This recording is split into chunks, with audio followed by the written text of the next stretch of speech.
नमस्कार दोस्तों, दरभंगा रॉक्स में आपका स्वागत है। सहरसा मानसीकरण के दोहरीकरण का अभी कोई प्लान नहीं है। जो मांग लगातार की जा रही थी और जो ट्रेनें लगातार फंसती हैं सहरसा और मानसी के बीच में, उसको लेकर के कोई रेलवे का प्लान नहीं है कि इसको कैसे किया जाए दूर। और जब ये सवाल रेलवे के डीआरएम से पूछा गया तो उन्होंने क्या कहा, ये पूरी रिपोर्ट देखिएगा। इसमें इस सवाल का जवाब भी पूछा गया कि आखिर सहरसा और मानसी के बीच दोहरीकरण की जो ज़रूरत है उसको लेकर के रेलवे का क्या प्लान है।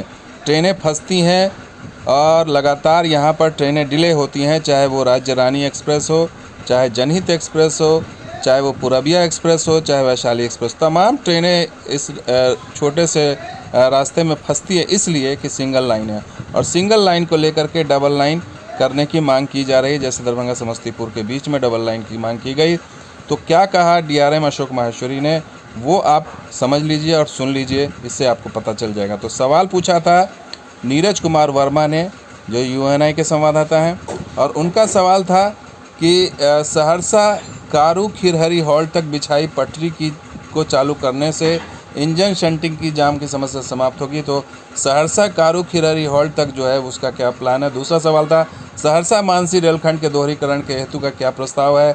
42 किलोमीटर दूरी तय करने में 2 घंटे से ज़्यादा का समय लग जाता है। तो ये 2 अहम सवाल पूछे गए थे डीआरएम साहब से। और तीसरा सवाल था कि सहरसा में दूसरा वॉशिंग पिट कब बनकर तैयार होगा। ये 3 अहम सवाल पूछे गए थे। इसमें जान लीजिए कि पहला सवाल का जवाब था ये कार्य चल रहा है और इसे अक्टूबर 20 तक पूरा कर लिया जाएगा, यानी कि ये जो कारू खिरहरी वाली बात है वो है। और दूसरा सवाल था सहरसा मानसी रेलखंड में बहुत यातायात उतनी नहीं है, जिस कारण से इस खंड का दोहरीकरण का कार्य प्रस्तावित नहीं है।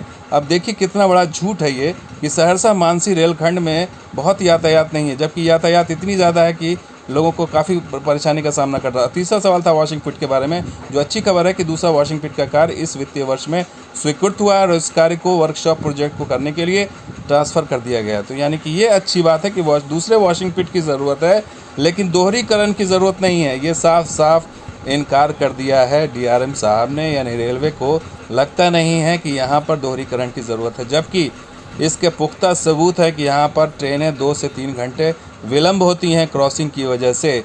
और ट्रेनें इसलिए विलम्ब होने के कारण लोगों को सहरसा आने जाने में दिक्कतों का सामना करना पड़ता है। इसके सबूत भी सोशल मीडिया पर वायरल हुए हैं, और वो सबूत भी हम आपको दिखा देते हैं कि किस तरह से सहरसा मानसी दोहरीकरण का जो काम आखिर क्यों ज़रूरत है इसकी। जबकि देखिए ये दानापुर जनहित एक्सप्रेस 2 घंटे विलम्ब, ये जनसेवा एक्सप्रेस 2.5 घंटे विलम्ब, ये राज्य रानी एक्सप्रेस करीब 48 मिनट विलम्ब।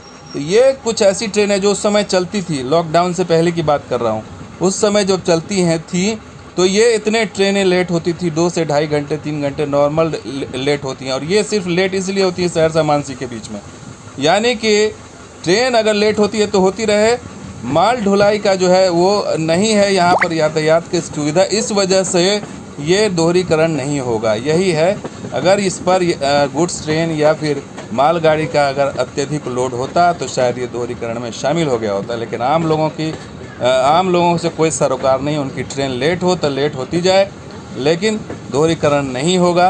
ये प्रस्ताव ही नहीं है। अब आगे कब प्रस्ताव होगा, कब पास होगा, कब बनेगा।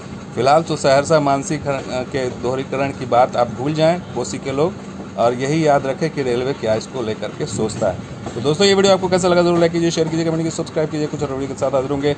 आप देखते रहिए दरभंगा रॉक्स और बिहार ऑन स्पॉट भी। शुक्रिया, धन्यवाद, जय हिंद।